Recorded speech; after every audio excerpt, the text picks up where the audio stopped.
네, 세 번째 파트는 데이터 분석 및 시각화 실습 두 번째 내용인데, 전체 과정은 탐색적으로 데이터를 분석한다. 이 탐색적 데이터 분석은 무엇이냐? 우리가 데이터 분석을 할 때 우리가 원하는 결과를 얻기 위해서는 굉장히 많은 시행착오를 많이 겪게 됩니다, 보통. 한 번에 내가 로우 데이터를 보고 이런 방법을 적용하면 우리가 원하는 결과를 도출할 수 있어 라는 분석 계획을 세우는 것은 거의 불가능에 가깝습니다. 그래서 중간 데이터들을 계속 살펴보고 분석하고 시각화하고 그런 과정을 반복하면서 데이터에 대한 인사이트를 얻게 되고요. 인사이트를 계속 이제 누적하면서 점차적으로 우리 데이터 분석 목표를 달성하기 위한 분석 과정들을 제대로 설계할 수 있게 됩니다. 그래서 우리는 그 중간 과정인 탐색적 데이터 분석 과정을 통해서 이 에너지스타 스코어 점수 데이터를 분석 및 시각화해 볼 건데요. 먼저 히스토그램을 시각화해보고 그 다음에 그 중에 하나의 변수가 히스토그램 이상이에요. 기술 통계를 봤더니 이상치를 포함하고 있습니다. 그리고 이상치를 우리가 두 번째 파트 시간에 그 이상치 제거 방법 배운 적이 있죠. 그 방법을 적용해서 탐지 및 제거를 수행한 다음에 다시 히스토그램을 한번 그려보고 그 다음에 우리 또 중요한 부분은 탐색적 데이터 분석에서 변수 간의 상관관계를 또 살펴보는 것도 되게 중요합니다. 특히 우리가 중요하게 다루는 에너지 스타 점수와 연관성이 상관관계가 굉장히 높은 변수들은 무엇이 있을까를 살펴보는 것도 매우 중요한 과정이죠. 그래서 우리는 커널미터 추정을 이용해서 에너지 스타 점수에 대한 시각화를 한번 해본다. 자, 그 과정에 대한 슬라이드 이렇게 마련되어 있으니까 실습 이후에 나중에 복습하실 때 참고하시면 되겠습니다. 자, 그래서 실습으로 넘어와서 탐색적 데이터 분석. 이거는 시각화 라이브러리를 불러옵니다. 우리가 시각화 할 때 맵플롯립을 기본적으로 사용하고요. 이 녀석에서 이제 별명은 PLT라고 줄여서 부릅니다. 그다음 두 번째 시각화 라이브러리는 C본이라는 것을 이용합니다. 자, 이 코드는 우리가 시각화할 때 그림 사이즈를 조정한다. 자, 그냥 우리 다짜고짜 에너지 스타 스코어에 대한 히스토그램을 한번 시각화해 볼게요. 그래서 이 중에 나머지는 다 시각화 옵션들이고 이 히스트라는 함수가 어떤 특정 변수의 히스토그램을 시각화하는 코드다.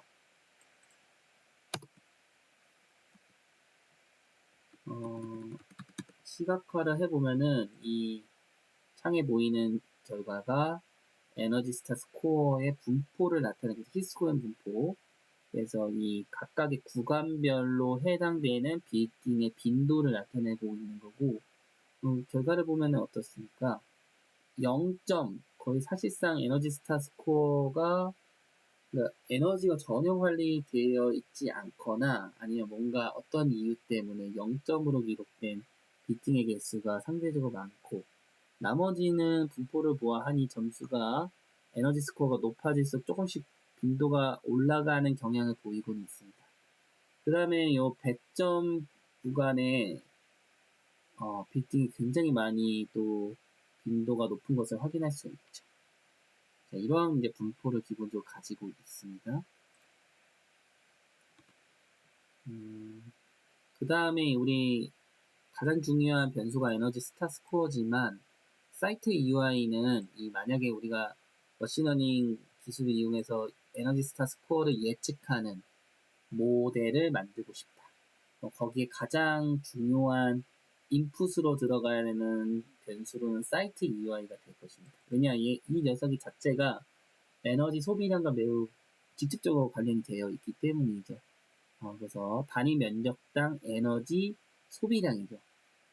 자, 이 녀석이 히스토그램 실행해 보면은, 그러면은, 어떻게 나올까? 자, 이러면은, 이런 좀 의외의 히스토그램이 나오게 됩니다. 자, 0에서 지금 몇 가지 사이의 구간인지 모르겠지만, 빈도가, 11,000, 거의 이 데이터의 전체 샘플 개수만큼 빈도를 가지고 있어요. 왜 이렇게 히스토그램이 보통 히스토그램은 구간이 되게 세분화돼서 이 구간별 빈도의 패턴을 보는 것이 목적인데 그냥 하나의 구간에 모든 그 빌딩들이 해당되는 것처럼 보이잖아요. 그래서 뭔가 잘못된 시각화라는 것을 우리는 직감할 수가 있다. 그렇다면 왜 이런 시각화가 결과로 나왔을까?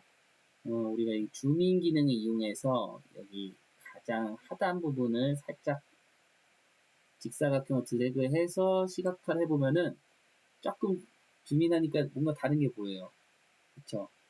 사이트 UI가 0에서 가장 작은 구간에 대부분 위치하고 있지만 그 다음 구간에도 조금씩 분포하고 있고 심지어 80만을 넘어가는 이 구간에도 데이터가 존재하고 있다.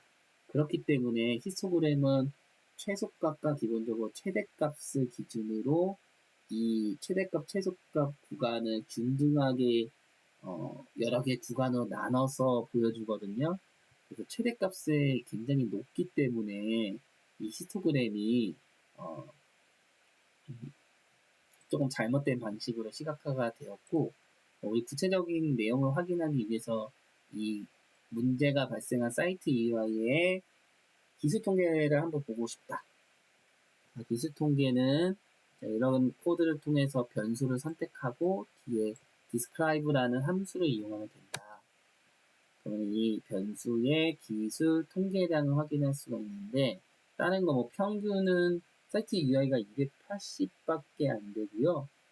더 웃긴 거는 중앙값과 평균과의 격차가 굉장히 크다. 중앙값이 78.5인데 평균이 280이야. 그렇다면 이거는 뭐 어떠한 이상치들이 좀 존재해서 굉장히 중앙값이 78임에도 불구하고 평균값을 굉장히 끌어올린다는 거겠죠. 자, 그리고 표준 편차도 굉장히 크네요. 그러면은 우리는 무엇을 의심할 수 있냐, 여기에서 이상치의 존재를 예측할 수가 있다. 또 다른 근거로는 상위 25% 값이 97.6밖에 안 되는데 최대값이 86만이나 돼요. 평균이 280인데 최대값이 86만이나 된다. 자, 이런 것들 보면은 우리는 이상치의 존재를 알 수가 있고 이 이상치를 제거함으로써 우리가 아까처럼 왜곡된 히스토그램이 아닌 정상적인 시각화 결과를 얻어볼 수 있겠죠. 자, 그러면 비정상적으로 이 사이트 유효화 값이 높은 데이터 10개를 한번 선택해 보겠습니다. 어떻게 하냐? 변수 선택하고 sort values를 이용해서 정렬한다. 자, ascending이 false니까 얘가 오름차순을 의미하고 있는데 얘가 거짓이니까 거꾸로 말하면은 내림차순이죠. 큰 값부터 출력한다. 헤드 1부 내용만 보여준다. 10개 상위 10개의 데이터만 이제 출력해줍니다. 그러면 이런 빌딩이 무엇인지 모르겠지만 사이트 UI가 매우 비정상적이다. 그중에 가장 큰 녀석 한번 접근하고 싶어요. 어떻게 접근하냐? 요 데이터 위치에 해당되는 인덱스 값을 이용해서 출력을 해보면은 자, 이게 좀 줄여보면은 자, 해당되는 빌딩의 정보고요. 이 빌딩은 프로퍼티 네임 보면은 스킬만이라는 빌딩이에요. 어디에 있냐? 잘 모르겠어요. 브루클린에 일단 있고요. 그 다음에 2004년에 지었고요. 에너지 스타 스코어는 이거 에너지 스타 스코어 아니지? 사이트 UI가 86만이나 됩니다. 말이 안 되는 수치이고 왜 이런 수치가 존재하는지는 여러 가지 이유가 있을 수 있지만 이것도 마찬가지로 이상치는 이제 시스템에 의한 에러일 수도 있고 뭐 실제 그럴 수도 있고요. 그렇죠. 그리고 사람에 의해서 잘못 입력되었거나 그런 휴먼 에러 때문에 발생할 수 있겠습니다. 자, 우리는 일단은 이게 이 사이트 UI가 진짜인 듯 거짓인 듯 우리는 이 단계에서는 중요하지는 않고 이상치를 간주해서 제거를 한번 해보도록 할 건데요. 조금 내려와서 우리가 지난 시간에 배웠던 그 IQR 4분위수 범위 기반으로 이상치 탐지 및 제거를 한번 복습을 해보도록 하겠습니다. 자, 그래서 이 사이트 UI의 Q1 하위 25%를 구하는 코드, 사이트 UI의 상위 25%, 즉 하위 75%인 Q3를 구하는 코드 구하게 되면은 사이트 UI Q1, Q3가 나오고 4분위수 범위는 IQR이다. 자, Q3에서 Q1을 뺀 값이다. 자, 그러면 이 IQR을 가지고 어퍼 펜스와 로우 펜스를 구한다. 이 녀석은 결과적으로 최종적인 정상 데이터의 경계를 결정하는 겁니다. 그래서 큰 값의 경계인 어퍼 펜스, 그 다음 작은 값의 경계가 로우 펜스다. 어퍼 펜스는 Q3에 더합니다. 지난 예제에서 1.5 IQR을 했는데 이거는 보통은 우리 분야에서 마일드한 아웃라이어를 검출할 때 그 개수로 1.5 정도 적용하면 적당하다 라고 보면 되겠어요. 마일드라는 건 그냥 순한 맛입니다. 근데 이제 익스트림, 이상치 중에서도 매우 극단적이고 극성 맞은 이상치를 탐지하기 위해서는 통계 분야에서 일반적으로 3이라는 개수를 적용한다. 자, 이 예제에서는 제가 볼 때는 사이트 이하에서 맥스 값을 봤을 때는 이게 이상치, 보통 이상치가 아니고 매우 극단적인 이상치예요. 그래서 우리는 이 개수를 3으로 적용해서 이상치를 탐지해 볼 겁니다. 자, 그래서 IQR가 상한과 하한을 보면은 사이트 UI가 205 이상 넘어가는 거는 이상치로 간주하겠다. 그 다음에 마이너스 4.5보다 45보다 낮은 값은 또 이상치로 탐지하겠다. 하지만 사이트 UI도 마찬가지로 양수로만 존재해요. 그래서 이 로어 펜스는 무의미하게 되게 됩니다. 그래서 이 예제는 이 어퍼 펜스만을 가지고 이상치를 탐지하는 예제입니다. 자, 이상치를 제거를 하는 건데 이 코드는 사실상 코드를 보면은 그냥 이상치가 아닌 정상 데이터만 선택한다. 정상 데이터는 뭐냐? 이 사이트 UI가 어퍼 펜스보다 작고 로어 펜스보다 큰 값을 의미하게 된다. 자, 그거를 다시 데이터 프레임에 집어넣고 덮어쓰기죠. 이거는 출력을 해보면은 남게 된 정상 사이트 UI 값들을 확인해 볼 수가 있습니다. 자, 그럼 이상치가 제거된 거고요.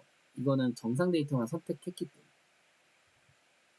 자, 그래서 통상 정보를 다시 보면은 11,319개의 빌딩 정보가 남았습니다. 원래 원본이 11,700 정도, 몇 개였지? 한번 다시 확인해 보면은 11,746개에서 시작했습니다. 근데 우리가 이상치를 적용해서 제거를 했더니 11,319개가 남았어요. 그래서 약 400여 개의 빌딩이 사이트 UI 값이 정상적이지 않기 때문에 분석 데이터에서 제외된 거예요. 자, 그럼 우리 이상치 제거한 후에 사이트 UI 변수의 히스토그램, 아까 첫 번째 히스토그램은 굉장히 이상했죠? 이상치 제거하고 다시 그려보면은 이렇게. 자, 우리 데이터 분석할 때 가장 우리 기대하는 분포는 이렇게 이러한 평균 값을 기준으로 완만한 봉우리를 그리는 정규 분포를 기대하게 됩니다. 그래서 정규 분포에 가까운 히스토그램을 볼 수가 있게 되는 거고요. 그래서 이러한 히스토그램을 봤을 때 우리가 조금 더 정확한 패턴을 이해할 수가 있겠죠. 그래서 많은 빌딩들이 이 사이트 UI 구간에 많이 위치하고 있다라는 것을 알 수가 있어요. 자, 그러면은 여기까지 하고 이제 우리가 이상치 제거를 통해서 어떤 하나의 변수의 히스토그램을 정상적으로 시각화를 해봤고, 그래서 우리가 또 그 시각화된 결과를 통해서 인사이트를 얻었고요. 마지막 그 실습 예제는 변수 간의 상관관계를 통해서 또 우리는 데이터를 더 자세하게 이해할 수가 있는데, 보통은 이 데이터셋에서 가장 중요한 대상 변수인 에너지 스타 점수와 그 다음에 그 외에 다른 변수 간의 상관관계를 살펴봄으로써 이 에너지 스타 점수 분석 또는 예측에 어떤 변수가 가장 중요하냐 이런 것들을 조금 살펴볼 수 있겠죠. 자, 건물 주용도가 중요하기 때문에 선택이 된 거고요. 자, 이 코드는 역시나 자세하게 이해할 필요는 없지만 우리가 이 수업은 이 파이썬 문법을 알아야 되고 프로그램 컨셉도 알아야 되고 그 다음에 이 판다스에 대한 데이터 분석 경험도 좀 요구를 하게 됩니다. 그래서 우리 이 수업을 듣는 분들의 경우에는 여기와 관련된 기반 경험이 없을 가능성이 높아서 이 문법 자체를 익히는 것은 목적이 아니라 지금은 잘 모르겠지만 이런 파이썬과 판다스를 이용하면은 내가 어떠한 데이터를 오산시라든지 여러 가지 행정 데이터를 이용해서 분석을 해보고 싶은데 충분히 가능하겠구나 라는 정도의 감을 얻으시면 충분하지 않을까라고 생각이 되고요. 그럼 이 코드는 에너지 스타 점수가 측정된 데이터가 있고 측정되지 않은 것도 있어요. 그래서 측정된 데이터들만 가져오게 됩니다. 왜냐? 측정되지 않는 것들을 드랍하고 난 결과를 이 데이터 프레임 헤즈 스코어라는 새로운 데이터 프레임에 저장을 한다. 그 다음에 이 정제된 데이터 프레임에서 이 변수 largest property used type이라는 건물 주 용도 변수가 있고요. 이 녀석을 선택해서 value count를 실행하면은 이 변수에 나오는 값별 빈도, 즉 건물 주용도별 빈도를 확인할 수 있습니다. 실행해 보면은 이런 결과가 나오게 되는 거고, 가장 많은 빈도의 유형은 멀티 패밀리 하우징이다. 자, 다가구 주택. 우리 뉴욕을 배경으로 하는 영화 뭐 스파이더맨 뉴욕 맞나요? 우리 보통 그런 영화를 보면은 굉장히 뭐 빨간 벽돌에 조금 약간 음습한 거리에 위치한 다가구 주택들이 많이 있습니다. 뉴욕시. 자, 그래서 굉장히 많은 빈도를 보이고 있고요. 두 번째가 오피스 빌딩. 자, 맨하튼과 같은 상업지구에는 대부분 말 그대로 오피스 목적의 빌딩이 많이 존재하겠죠. 그 다음에 호텔도 꽤 많습니다. 뉴욕은 상업지구인 동시에 세계적인 관광지이기 때문에. 그 다음에 많은 게 non refrigerated warehouse 창고, 대형 창고인데 냉방 시설이 갖추어지지 않는 대형 창고가 있습니다. 그거는 우리 식료품을 저장하지 않고 그 외에 그냥 상품들을 저장하는 창고의 용도겠죠. 그 다음에 이 K12 스쿨은 아마 이제 학교이죠, 말 그대로. 초중고를 다 포함해서 K12로 표현하는 걸로 알고 있는 거고, 97개 존재하고 있습니다. 그 나머지, 주 건물 용도별 빌딩 개수는 이와 같고요. 우리 데이터 분석에서는 이 모든 건물 용도별로 에너지 스타 스코어 간의 상관관계를 다 보기에는 시각적으로 효과적이지 않을 수 있습니다. 그래서 대표적인 빈도가 높은 것, 즉 빈도가 100 이상인 4개의 주 건물 용도만 따로 빼겠습니다. 그것을 위한 코드가 이렇게 되고요.